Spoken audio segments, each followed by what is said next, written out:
Nah, saudara yang dikasihi Tuhan, dalam 1 bulan ini kita berbicara tentang salib, ya, makna salib. Nah, minggu yang lalu kita berbicara, Bapak Gembala berbicara tentang makna salib, ya. Bagaimana salib itu di dalam kehidupan kita, saudara, mengubahkan kita, ya, mengubahkan kita supaya kita semakin hari semakin serupa dengan Kristus. Nah, minggu ini saya ingin berbicara tentang Yesus disalib karena kita, ya. Yesus disalib karena kita. Mari kita buka firman Tuhan di dalam Yesaya 53 ayat yang keempat. Saudara, sebelum Yesus, ya, lahir ke dalam dunia ini 700 tahun yang lalu, Yesaya menuliskan ayat ini menceritakan bagaimana ada seorang hamba Tuhan yang akan mati dengan cara seperti ini. Ini adalah nubuatan. Nubuatan, ya. Nubuatan dari Yesaya tentang Kristus yang akan datang dan akan menebus dosa manusia. Nah, saudara, berita ini ditulis 700 tahun yang lalu. Tetapi kita melihat penggenapannya terjadi di dalam perjanjian baru. Dan apa yang dituliskan seperti apa yang telah dinubuatkan oleh Yesaya. Yesaya 53 ayat 4. Tetapi sesungguhnya penyakit kitalah yang ditanggungnya. Dan kesengsaraan kita yang dipikulnya. Padahal kita mengira dia kena tulah, dipukul dan ditindas Allah. Tetapi dia tertikam oleh karena pemberontakan kita. Dia diremukkan oleh karena kejahatan kita. Ganjaran yang mendatangkan keselamatan bagi kita ditimpakan kepadanya. Dan oleh bilur-bilurnya kita menjadi sembuh. Kita sekalian sesat seperti domba. Masing-masing kita mencari jalannya sendiri. Tetapi Tuhan telah menimpakan kepadanya kejahatan kita. Next, gambar selanjutnya. Dia dianiaya, tetapi dia membiarkan dirinya ditindas dan tidak membuka mulutnya. Seperti anak domba yang dibawa ke pembantaian. Seperti induk domba yang keluh di depan orang-orang yang menggunting bulunya. Ia tidak membuka mulutnya. Sesudah penahanan dan penghukuman, ia terambil. Dan tentang nasibnya siapakah yang akan memikirkannya? Sungguh ia terputus dari negeri orang-orang hidup. Dan karena pemberontakan umatku, ia kena tulah. Orang menempatkan kuburnya di antara orang-orang fasik. Dan dalam matinya ia ada di antara penjahat-penjahat. Sekalipun ia tidak berbuat kekerasan dan tipu tidak ada dalam mulutnya. Saudara yang dikasihi Tuhan, tulisan-tulisan ini dituliskan oleh Yesaya, ya, 700 tahun yang lalu. Dan itu saudara menggambarkan bahwa Kristus akan datang. Saudara, Yesaya menuliskan dari kisah ini, saudara, kita melihat ada beberapa hal yang dituliskan oleh Yesaya. Yang pertama, saudara, Yesus mati disalib untuk menebus dosa kita. Orang yang dituliskan di dalam kitab Yesaya ini adalah penggambaran dari Kristus yang datang untuk menebus dosa manusia. Datang disalibkan supaya kita menjadi, saudara, terbebaskan. Saudara yang dikasihi Tuhan, Yesaya 53 ayat 5 saya ulang. Tetapi dia tertikam oleh karena pemberontakan kita. Dia diremukkan oleh karena kejahatan kita. Ganjaran yang mendatangkan keselamatan bagi kita ditimpahkan kepadanya. Dan oleh bilur-bilurnya kita menjadi sembuh. Kata ditikam, kata dihancurkan, itu menggambarkan satu, saudara, kondisi yang sangat luar biasa. Itu menggambarkan satu kondisi salib dalam kehidupan Tuhan. Saudara, ditikam, diremukkan. Karena apa? Karena kejahatan kita, karena pemberontakan kita, karena perbuatan kita. Kristus tidak pernah melakukan perkara-perkara yang jahat. Tidak ada kejahatan, bahkan dari mulutnya pun tidak keluar kejahatan. Tetapi saudara, dikatakan dia menebus kita, dia menggantikan kita untuk mati di kayu salib, saudara. Semua bukan karena perbuatannya, tapi karena perbuatan kita, pemberontakan kita, kelakuan kita. Saudara, kalau kita bicara penebusan, saudara, Yesus mati untuk mengampuni kita dari setiap kesalahan kita, pelanggaran kita, dosa kita. Ya, Yesus tidak mati untuk kehilafan. Dosa adalah dosa. Setiap dosa pasti ada akibatnya. Ada banyak orang yang menggampangkan dan berkata bahwa itu kan cuma hilaf. Maafkan saya, itu saya hilaf. Itu saya tidak sengaja. Saya ingin katakan kepada saudara, dosa tetap dosa. Tidak ada yang namanya tidak disengaja. Dan setiap dosa pasti ada akibatnya. Karena akibat dari dosa itulah, maka Kristus datang menggantikan engkau. Saudara bisa bayangkan kalau saudara naik ke kayu salib, berjalan di tengah jalan, saudara dihina, dipukul 39 kali 3 cambukan. Saudara, itu besi dipukul bukan 39 kali, tetapi 600 lebih jumlahnya luka yang ada di tubuh Kristus. Saudara bisa bayangkan saudara dalam posisi darah yang terus mengalir, saudara naik di kayu salib, saudara ditombak. Saudara pasti bilang saya nggak bisa. Nah saudara betul, saudara nggak bisa. Justru karena saudara nggak bisa, maka Yesus naik ke kayu salib untuk menggantikan saudara. Saudara, dia mati untuk mengampuni kita. Dia mati untuk menebus kita. Dia mati untuk menebus kita dari setiap dosa kita. Kutuk dosa, dikatakan kutuk dosa.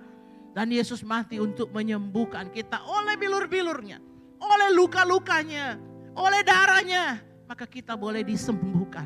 Kita boleh disembuhkan oleh Tuhan. Saudara yang dikasihi Tuhan, mengapa kita perlu ditebus? Saudara, next gambar selanjutnya. Mengapa kita perlu ditebus?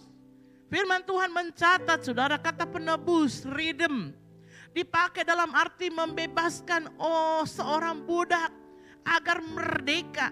Membebaskan dengan cara membayar utangnya atau menggantikan hukumannya. Ada budak-budak yang terjual dan ketika ingin dibebaskan, ditebus, maka dia dibayar supaya dia bisa merdeka. Tapi ada budak-budak penjahat yang melakukan kejahatan dan dia harus dihukum mati karena kejahatan dia. Tidak ada cara menebusnya, tidak bisa membayarnya kecuali menggantikan dia, posisi dia. Saudara yang dikasihi Tuhan, kata ditebus adalah kata pengganti. Saudara, mengapa perlu ditebus? Karena Roma 7 ayat 14 bilang, tetapi aku ini bersifat daging, terjual di bawah kuasa dosa. Kenapa? Karena dosa saya sudah terjual. Karena dosa saya sudah terikat. Karena dosa saya ada di bawah kutuk dosa. Roma 7 ayat 19, sebab bukan apa yang aku kehendaki, yaitu yang baik yang aku perbuat. Melainkan apa yang tidak aku kehendaki, yaitu yang jahat yang aku perbuat. Aku manusia celaka, siapakah yang akan melepaskan aku dari tubuh maut ini? Sejak manusia jatuh di dalam dosa, maka kutuk dosa, kuasa dosa, otoritas dosa ada di atas kehidupan manusia. Maka dikatakan sementara dia ingin berbuat yang baik, yang jahat yang dilakukan. Ketika dia datang dan dengar firman, hatinya dijamah, dia menangis dan berkata, saya tidak akan melakukannya lagi. Tapi saudara, sementara dia ingin melakukan itu, yang jahat kembali dilakukan. Saudara bisa lihat berapa banyak kita jatuh bangun terus. Dikatakan kita harus belajar sabar, tapi begitu kita keluar pintu rumah, ketemu orang serempet kita langsung naik tanduk, kita keluar. Padahal tadi baru diajar, kita harus belajar sabar. Tapi begitu ketemu orang di luar, saudara, kita gak bisa menahan diri. Kita diajarkan oleh firman Allah harus lemah lembut. Kalau bicara sama orang jangan kasar. Tapi saudara, kita berusaha, kita berkata, Tuhan ampuni aku, air matamu berlinang-linang. Tapi ketika engkau keluar dari tempat ini, engkau terus melakukannya. Kenapa saudara? Karena engkau ada di bawah kutuk dosa. Engkau ingin melakukan sesuatu. Tetapi saudara, kedaginganmu itu lebih kuat daripada itu. Karena kutuk dosa. Maka saudara, apa yang dapat menebusmu? Ya, Rasul Paulus bilang, aku manusia celaka, siapa yang bisa melepaskan aku dari tubuh maut ini? Saya gak mau bersinah Tuhan, tapi saya tetap melakukannya. Saya gak mau minum, tapi saya terus melakukannya. Siapa yang dapat melepaskan aku dari tubuh maut ini? Firman Tuhan bilang, bersyukurlah karena ada Kristus. Amin. Roma 6 ayat 6, karena kita tahu bahwa manusia lama kita telah turut disalibkan bersama Kristus. Supaya tubuh dosa kita hilang kuasanya. Agar jangan kita menghambakan diri lagi kepada dosa. Tubuh lama kita disalib bersama Kristus. Yesus disalibkan untuk kita, menggantikan kita. Supaya hidup lama kita ini saudara dirubah oleh Allah. Tuhan tidak hanya menebus, mengampuni dosamu yang lalu. Tapi juga Tuhan memperbaiki statusmu. Statusmu yang sebenarnya adalah hamba dari dosa. Setiap orang yang berbuat dosa adalah hamba daripada dosa. Budak dari dosa. Tuhan mati menebusmu, mengambilmu untuk keluar dari situ. Dan mulai hari ini engkau bukan lagi hamba. Engkau orang yang merdeka. Kuasa dosa tidak berkuasa atasmu, otoritas dosa tidak berkuasa atasmu. Lalu mengapa aku masih terikat? Mengapa aku tetap melakukannya? Itu pilihan. Itu pilihan. Saudara, ada Yudas, ada Petrus. Dua-dua berkhianat. Ketika Tuhan memberi pengampunan, pilihan. Yudas membunuh dirinya, Petrus kembali dan menjadi kuat untuk melakukan pekerjaan Allah. Saudara, kita tidak lagi ada di dalam status dosa. Tapi mengapa seringkali kita menghambakan diri? Mengapa seringkali kita ada di situ? Kita ada di habit itu. Karena kita nggak sadar bahwa Tuhan sudah melepaskan. Ada seekor gajah kecil. Dari kecil dia diikat kakinya di pohon, saudara. Tiap kali dia goyang kakinya dia rasa sakit, dia nggak bisa lepas. Akhirnya gajah ini saudara, dia terikat di pohon. Dia membiarkan dirinya sampai badannya tumbuh besar, besar, besar. Dari gajah kecil menjadi gajah yang besar. Tapi saudara tahukah saudara, oh dia tetap terikat di pohon itu. Sekarang badannya udah besar, dia satu kali tendang itu pohon langsung hancur. Dia bisa melepaskan diri. Tapi kenapa dia tidak melepaskan diri? Karena dia ada di situ terus dengan pikiran dan mindset yang lama. Saudara, kita ini orang merdeka. Iblis tidak berkuasa lagi atas diri kita. Kecuali kita buka celah. Kita yang buka pintu. Maka iblis masuk. Ada orang bilang mungkin sama saya, Bu, saya itu tuh kena ini, kena guna-guna, kena ini. Saya kasih tahu kau tidak mempan. Kecuali kau buka pintu. Kau yang buka itu pintu maka bisa masuk. Selama kau tidak buka pintu tidak akan masuk. Karena sekarang kita tidak lagi diintimidasi. Mungkin ditakut-takuti kita. Ya, tapi kita tidak lagi ada di bawah kuasa dosa. Kenapa? Karena Tuhan sudah menebus, mengambil alih dan mengubah status kita. Saudara yang dikasihi Tuhan. Itu sebabnya perlu penebusan. Di Efesus 1 ayat 7 dikatakan demikian.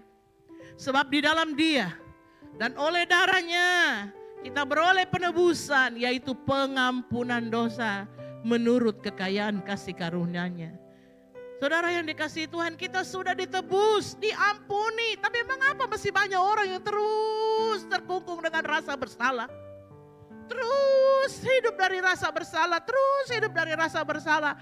Terus menghakimi dirinya, terus menuduh dirinya. Saudara, saya ingin katakan kepada saudara, perhatikan. Kristus saja udah gak ingat. Dia bilang dia sudah buang jauh. Kenapa kita terus korek-korek? Kita terus ingat-ingat saudara. Saya ingin katakan kepada saudara, darahnya sudah menebus engkau. Apapun kesalahanmu masa lalu, Tuhan tidak melihat itu. Saudara, Tuhan itu luar biasa loh. Kalau kita lihat di dalam pembacaan kita dari perjanjian lama sampai perjanjian baru, tidak ada yang sempurna di Alkitab. Kecuali mungkin Henok ya, dia tidak berbuat salah, dia diangkat. Ayub, kemudian siapa itu semua juga pernah berbuat salah. Daud lagi berzina, membunuh orang. Saudara tahu ke saudara betapa luar biasanya Tuhan itu mengampuni orang-orang. Mengampuni mereka dan memakai mereka. Bahkan saudara kalau saudara baca kisah ya, nenek moyang dari Yesus itu dari Rahab. Rahab itu siapa? Perempuan pelacur. Sehingga ada yang lucu-lucu ya bilang, nenek moyangnya Yesus pelakor. Misalnya bercanda. Sekalipun bercanda gitu ya saudara. Tapi memang kalau kita baca, Tuhan itu tidak melihat sama kita dulu. Oleh anugerahnya kita diampuni hari ini. Maka belajarlah mengampuni dirimu sendiri. Karena Tuhan sudah menebusmu dan mengampunimu. Dia yang tidak mengenal dosa telah dibuatnya menjadi dosa karena kita. Supaya di dalam Dia kita dibenarkan. Yang ada di dalam Kristus tidak ada lagi tuduhan. Kenapa? Karena di dalam Dia engkau sudah dibenarkan. Benar Tuhan. Kalau iblis menuduhmu, engkau pembuat dosa, ngapain kau pelayanan? Kau tidak tahu apa yang telah kau iya betul Tuhan. Saya dulu pembuat dosa, saya dulu pelaku dosa. Tapi hari ini Tuhan sudah tebus saya. Tuhan sudah ampuni saya. Dan saya belajar untuk menerima diri saya. Belajar untuk mengampuni diri saya. Saudara, Yesus memberikan pengampunan akan dosa. Dan Yesus juga memerdekakan saudara dari ikatan, dari kuasa dosa itu. Itu sebabnya saudara jangan lagi menghambakan diri. Jangan lagi menghambakan dirimu. Saudara, engkau membuat sia-sia kasih karunia Allah kalau engkau menghambakan diri kembali kepada dosa. Berikutnya saudara, mengapa? Yang kedua, apa yang dicatat oleh Yesaya? Yang pertama, Yesus mati untuk menebus kita, mengampuni dosa kita. Yang kedua, Yesus melakukannya dengan kerelaan. Yesaya 53 ayat 7, dia dianiaya tapi dia membiarkan dirinya ditindas. Dia tidak membuka mulutnya. Seperti anak domba yang dibawa ke pembantaian, seperti induk domba yang keluh di depan orang yang menggunting bulunya. Ia tidak membuka mulutnya. Saudara, ini bukan gambaran kebodohan. Tapi ini gambaran betapa Tuhan itu memang mengasihi saudara. Setia, rela melakukannya kepada saudara yang berdosa. Matius 27 ayat 13 berkata, maka kata Pilatus kepadanya, tidakkah engkau dengar berapa banyak tuduhan-tuduhan saksi-saksi ini terhadap engkau? Tetapi ia tidak menjawab satu kata pun sehingga wali negeri itu sangat heran. Pilatus bilang begini, kau tidak dengar ini orang semua tuduh kok, bicara kok. Bicara kok. Dia bilangi kok begini-begini, bicara kok. Jelaskan kok apa yang terjadi, bicara kok. Saudara, tapi Yesus tetap diam. Ketika dia berhadapan dengan Herodes, ini Pilatusnya, ini Herodes orang lain lagi. Ditanya kenapa tidak berbicara seperti domba yang dibawa ke pembantaian, diam. Dia tidak berteriak, dia tidak mengeluh, dia datang, dia diam. Saudara yang dikasihi Tuhan, dia melakukan dengan kerelaan. Next, gambar selanjutnya, mengapa disalib? Salib bukan hukuman yang pantas untuk Yesus. Salib itu hanya untuk penjahat luar biasa, saudara. Pembunuh berantai, pembunuh yang kejam, perampok yang kejam, pemberontak negara. Salib itu adalah satu hukuman yang paling kejam yang diberikan. Supaya semua orang lihat bahwa orang yang melakukan kejahatan yang luar biasa begini kalau dia mati. Sebagai tanda peringatan bahwa orang ini melakukan kejahatan yang luar biasa. Salib itu adalah aib, memalukan, dihinakan orang. Kalau ada orang yang disalib semua keluarganya nggak ada yang mau mengaku. Bilang itu kakakmu, bukan kakakku, saya tidak pernah kenal dia. Kalaupun dia kakakku hari ini saya putus hubungan dengan dia. Saudara, kenapa Yesus ada di situ? Apa yang dilakukan? Mari kita lihat saudara, Matius 27:22, kata Pilatus kepada mereka, jika begitu apa yang harus kuperbuat dengan Yesus yang disebut Kristus? Mereka semua berseru, ia harus disalibkan. Katanya, tetapi kejahatan apa yang telah dilakukannya? Namun mereka terus berteriak dengan kesetanannya, harus disalibkan. Pilatus tidak takut Tuhan, tidak kenal Tuhan. Dia bilang, apa salahnya ini orang?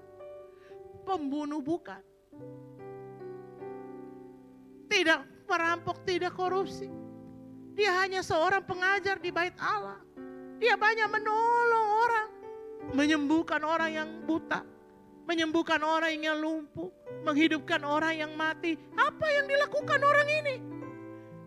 Tidak pantas dia ada di salib. Dia bukan penjahat. Tapi saudara, kenapa dia harus disalib? Karena supaya saudara dan saya tidak ada di situ. Karena kalau dia tidak di situ, saudara dan saya ada di sana. Untuk menggantikan saudara dan saya. Sehingga Pilatus bilang, kesalahan apa yang diperbuat? Tidak ada hal yang membuat dia layak untuk ada di situ. Satu-satunya yang membuat dia layak ada di sana. Karena dia menggantikan saudara dan saya yang harusnya ada di sana. Amin, saudara. Firman Tuhan bilang begini, next. Ia ada di antara para penjahat sekalipun ia tidak berbuat kekerasan, tipu tidak ada di dalam mulutnya. Ia terhitung di antara para pemberontak sekalipun ia menanggung dosa banyak orang dan berdoa untuk para pemberontak-pemberontak. Saudara perhatikan, matinya pun memalukan di antara penjahat-penjahat. Kuburannya ada di situ di antara penjahat-penjahat, saudara. Dulu waktu mama saya ditaruh di kuburan COVID karena mama saya meninggal karena COVID. Saya sedih sekali, saudara ya. Karena kuburannya dipisahkan dari kuburan umum. Kuburannya itu nggak layak, saudara. Itu tanah liat, jadi masuk ke dalam, saudara. Saudara kalau lihat sampai adik saya mengamuk, dia bilang ini bukan kucing ya, bukan kucing. Saudara dibawa bukan diangkat pakai eskalator, itu pakai alat berat diangkat masuk, itu peti. Saudara kami anaknya melihatnya darah air mata keluar. Rasanya nggak tega, pengen kuangkat gitu loh, saudara. Tapi waktu itu, saudara, memang begitu. Kalau yang meninggal, saudara. Tapi ini bukan memalukan orang COVID kena sakit. Ini, saudara, disalib di antara para penjahat. Didirikan di antara penjahat, dilihat orang semua, dihinakan orang semua. Bahkan ya saya bilang bagimu pun tak masuk hitungan. Kau pun membelakangi dia. Saudara, kenapa? Yesaya 5:3 dan 4. Tetapi sesungguhnya penyakit kita lah yang ditanggungnya dan kesengsaraan kita yang dipikulnya. Padahal kita mengira dia kena tulah, dipukul dan ditindas Allah. Seperti orang yang kena tulah, seperti orang yang sedang dipukul, seperti orang yang sedang ditindas. Apa yang dia buat kita saja nggak ngerti. Kenapa? Kenapa? Gitu, saudara. Dikatakan dia seperti kena tulah. Padahal penyakit mulai yang ditanggung. Saudara tahukah ketika bilur-bilurnya Kristus mengalir. Saudara, salib itu peristiwa yang sangat kejam, ya. Jadi dia membunuh pelan-pelan. Dia tidak langsung membunuh, tapi orang itu mengalir darahnya sampai habis. Saudara tahukah, saudara, dikatakan oleh bilur-bilurnya kamu sembuh. Kita ini begitu penyakitan, saudara. Penyakitan kita ini bukan hanya penyakit jasmani, tapi kita ini penyakit rohani. Tapi oleh luka-lukanya dikatakan engkau dibalut dan disembuhkan. Saudara, itu sebabnya, saudara yang dikasihi Tuhan, kalau kita hari ini dengar, saudara, ya, harusnya kita bersyukur kepada Tuhan. Next gambar selanjutnya saya ingin kasih lihat, saudara. Yesus mati bukan terpaksa. Yohanes 10 ayat 17, Bapa mengasihi aku oleh karena aku memberikan nyawaku, aku berikan untuk menerimanya. Tidak seorang pun mengambil daripadaku, melainkan aku memberikan menurut kehendakku, menurut kerelaanku sendiri. Aku berkuasa memberikan, berkuasa mengambil, ini tugasku. Pada waktu Yesus di Taman Getsemani dia berdoa, ya Bapa kalau boleh cawan ini lalu daripadaku. Biarkanlah cawan ini lalu daripadaku. Saudara, saya ingin katakan kepada saudara, dia bukan tidak mau. Tapi kemanusiaannya merasa gentar, kemanusiaannya merasa takut untuk satu hal yang luar biasa. Dia tahu apa yang akan terjadi kepada dirinya. Dia tahu apa yang akan terjadi. Saudara, ketika seorang disalib itu bukan di sininya. Robeki kalau di sini, saudara. Ini, saudara. Di sini. Jadi itu dia tarik sampai ke sini. Kalau gambarnya di sini, saudara. Ini bukan di sini, disalib di sini. Tapi dia turun sampai ke sini karena apa? Karena berat badan orang. Tarik, saudara. Saudara yang dikasihi Tuhan, Yohanes 12 ayat 27 di bawah dikatakan, sekarang jiwaku terharu dan apakah yang akan kukatakan? Bapa, selamatkanlah aku dari saat ini. Tidak. Sebab untuk itulah aku datang ke dalam saat ini. Ketika orang-orang berkata, Yesus jangan kau pergi. Yesus kamu pasti ditangkap. Saudara, baru-baru kita nonton film sama-sama ya. Kita pergi nonton film semua di bioskop tentang peristiwa Yesus. Saudara lihat patenya, mereka lindungi. Mereka gak mau Yesus ditangkap.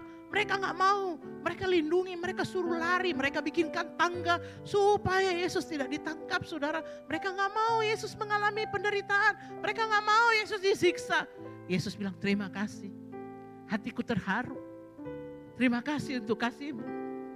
Tapi apakah harus meminta kepada Bapa dan berkata biarkanlah ini lalu? Dan aku tidak mau? Tidak. Sebab untuk itulah aku datang.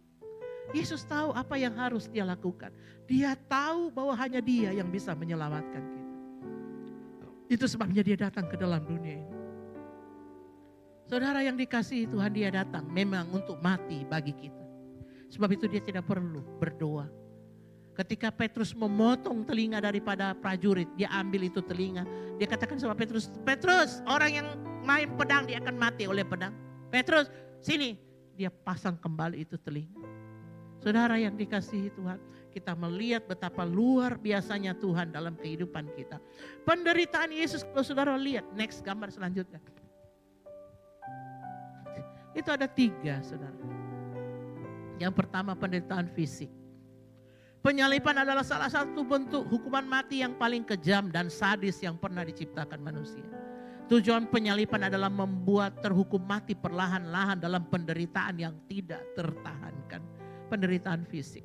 Sedang kadang-kadang kita sampai di sini, kita nangis-nangis lihat Yesus digantung, kita nangis-nangis lihat darahnya, betul saudara. Itu sangat menyakitkan. Tapi ada hal lain yang lebih menyakitkan, yaitu penderitaan batin saudara. Penderitaan karena penolakan dari para lawannya, daripada orang-orang banyak yang dulu pernah menikmati kasihnya. Di mana dulu itu orang yang dikasih makan pada waktu kelaparan? Di mana dulu itu orang yang disembuhkan anaknya? Di mana dulu itu orang yang disembuhkan dari butanya? Di mana itu orang yang ditolong oleh Tuhan? Dan bahkan murid-muridnya pun menolak dan mengkhianati dia. Saudara, kalau kita menghadapi pergumulan, kalau kita bersama-sama dengan yang lain, kita disupport, kita lebih kuat. Tapi saat semua lari dan meninggalkan kita, tinggallah kita pada kesendirian. Belum lagi dengan rasa sakit hati kalau kita dikhianati. Tapi yang paling bikin sedih bukan ini. Yang ketiga, penderitaan rohani. Ketika Allah memperlakukan dia sebagai orang berdosa, terpisah dari Bapa. Dosa hukumnya maut, mati. Ada beberapa jam Tuhan memalingkan wajah dan meninggalkan dia.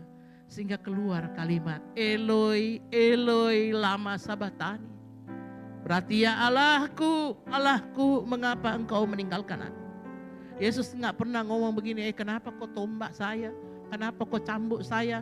Kenapa kau aniaya saya? Kenapa kau hianati saya? Kenapa kau sangkali saya? Kenapa kau jual saya? Yesus enggak bilang begitu. Enggak ada satu kali pun. Bahkan dia katakan, Bapa, ampunilah mereka karena mereka enggak tahu apa yang mereka buat. Tapi dia berteriak, dia katakan Eloi, Eloi lama sabatani. Saudara, Bapa, Bapa, mengapa engkau tinggalkan aku? Penderitaan terbesar karena dosa adalah perpisahan dengan Allah.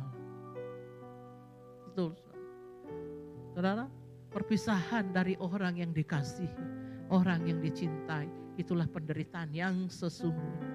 Saudara, neraka, dosa itu saudara, yang ngeri bukan neraka, tapi yang ngeri adalah perpisahan dengan Allah selamanya.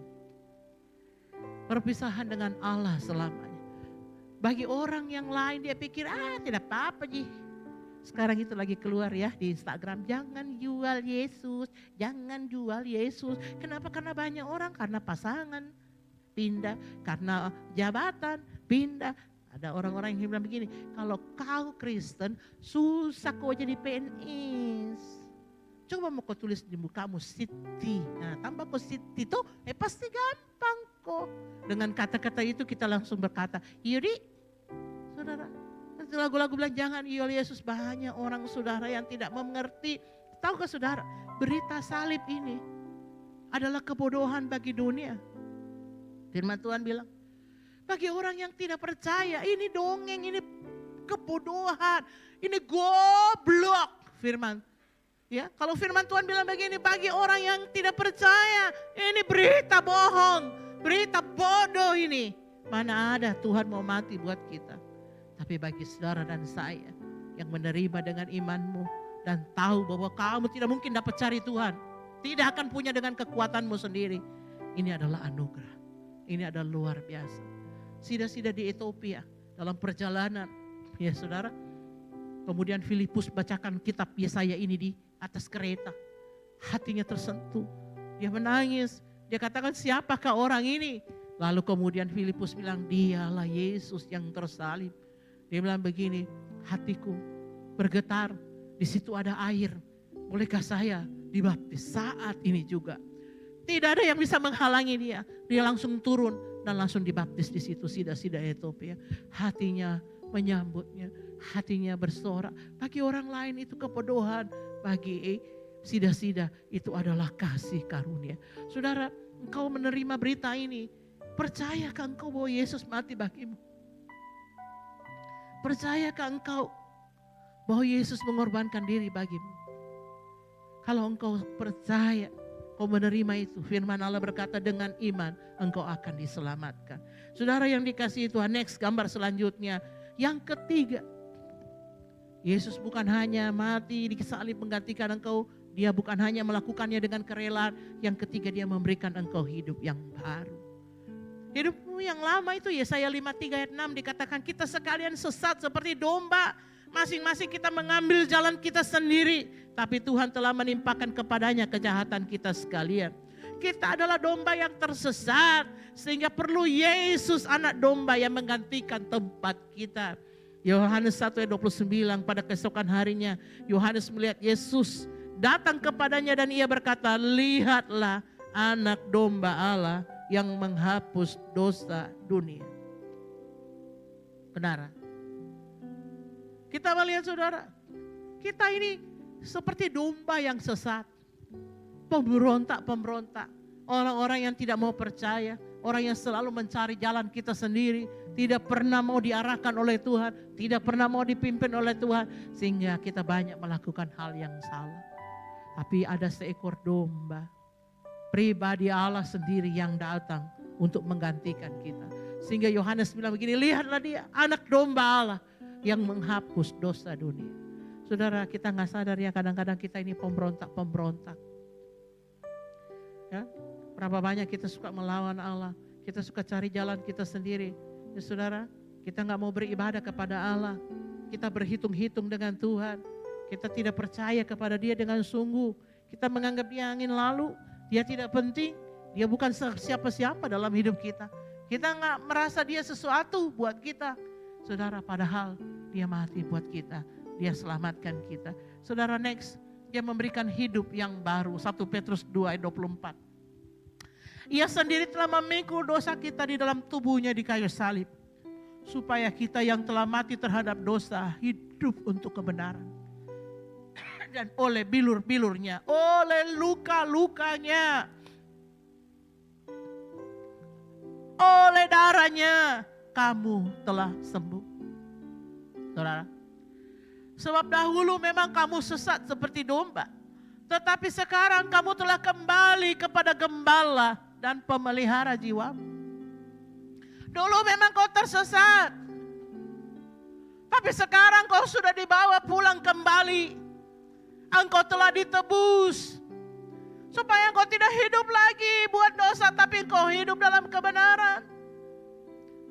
Saudara, kamu dulu tidak dikasihi, sekarang dikasihi. Kamu dulu bukan umat. Karena kamu dikatakan di dalam perjanjian lama, kamu bukan umat. Tapi hari ini kamu dibawa menjadi umatnya.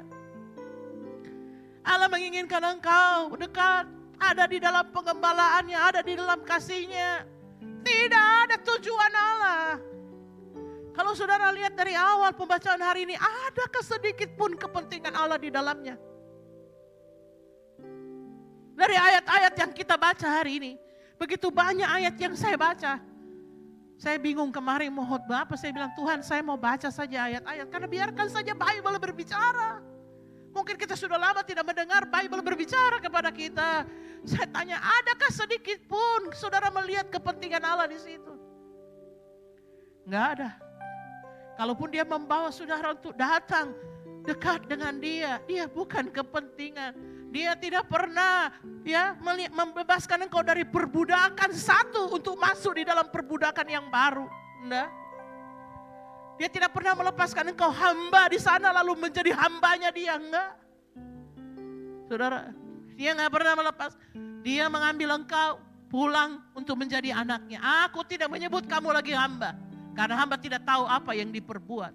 Tapi aku menyebut engkau sahabat, aku menyebut engkau anak, aku bawa engkau pulang. Tidak ada kepentingan Tuhan. Hanya semuanya semata-mata engkau. Lalu mengapa kita ikut Tuhan? Selalu kita berhitung-hitung dengan Tuhan. Selalu kita memikirkan kepentingan-kepentingan kita. Selalu pikiran kita bagaimana mendapatkan keuntungan dari Tuhan. Apa yang ku dapat dari Tuhan? Apa yang ku dapat tidak cukupkah untuk pengorbanan itu? Masihkah saudara menginginkan anaknya saja diberi, apatah lagi yang lain? Kenapa engkau begitu khawatir?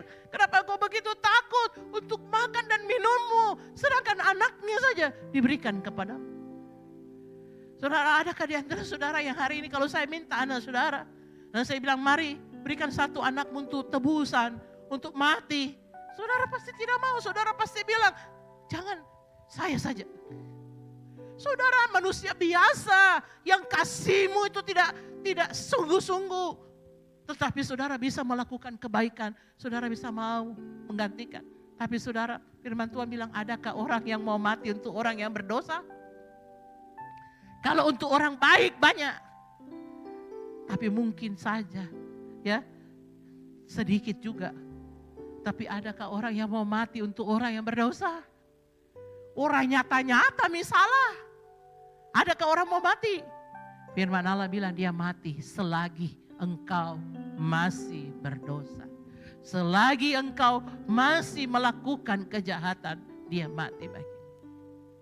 Saudara, tidak ada kepentingan Allah. Satu-satunya, saudara, dia ingin engkau kembali. Dia ingin engkau menjadi miliknya. Dia ingin engkau menjadi kawanannya. Dia gak mau kamu hilang menjadi domba yang tersesat. Dia mau kamu ada di dekatnya. Lalu mengapa begitu susah? Mengapa begitu susah untuk mengasihi Allah? Mengapa begitu susah untuk mencintai dia? Mengapa begitu susah, saudara, untuk mencari dia? Saudara, mari kita kembali ke dalam diri kita. Orang lain tidak pernah bisa mengasihi kita seperti Allah mengasihi kita. Siapapun dia. Mau orang tuamu, mau pasanganmu, tidak ada kasih yang luar biasa seperti Allah mengasihimu, menerimamu dan mengampunimu. Maka sangat dirugikan, sangat disayangkan kalau engkau tidak menyadari kasih Allah yang besar atas hidupmu. Next, gambar selanjutnya saudara. Jangan sia-siakan kasih karunia Allah. Sebab kamu tahu bahwa kamu telah ditebus dari cara hidupmu yang sia-sia. Yang kamu warisi dari nenek moyangmu. Itu bukan dengan barang yang fana. Bukan dengan emas. Bukan dengan perak. Tetapi dengan darah yang mahal. Yaitu darahnya Tuhan. Yang tidak bercacat. Tidak bercela. Tidak bernoda. Ditumpahkan bagimu. Saudara, keselamatan itu gratis. Diberikan kepada kita. Tapi bukan murahan, bukan gratisan. Ada yang membayarnya, saudara. Dan dibayar bukan dengan tas Gucci. Dibayar bukan dengan mobil Alphard. Dibayar bukan dengan emas, bukan dengan dolar. Dibayar dengan darah.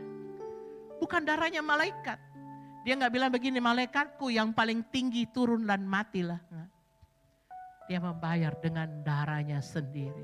Dia datang dengan darahnya sendiri menggantikan. Itu sebabnya jangan sia-siakan. Hargai keselamatan dari Allah. Jangan gampang tukar keselamatan dari Allah. Ya saudara, tidak ada kasih yang besar seperti kasih Tuhan. Saya tidak panjang firman Allah. Saya ingin berkata sekali lagi, kalau engkau melihat Yesus digantung di kayu salib, ingatlah bahwa engkau yang ada di sana. Dan dia yang menggantikan engkau untuk mati di kayu salib. Mari datang kepada Tuhan. Jangan buat sia-sia apa yang telah dibuat oleh Tuhan. Jangan lagi hidup dalam perhambaan dosa. Jangan lagi hidup semaumu sendiri. Mencari jalanmu sendiri. Tapi kembalilah kepada Allah. Karena satu-satunya yang diinginkan Tuhan hanyalah engkau.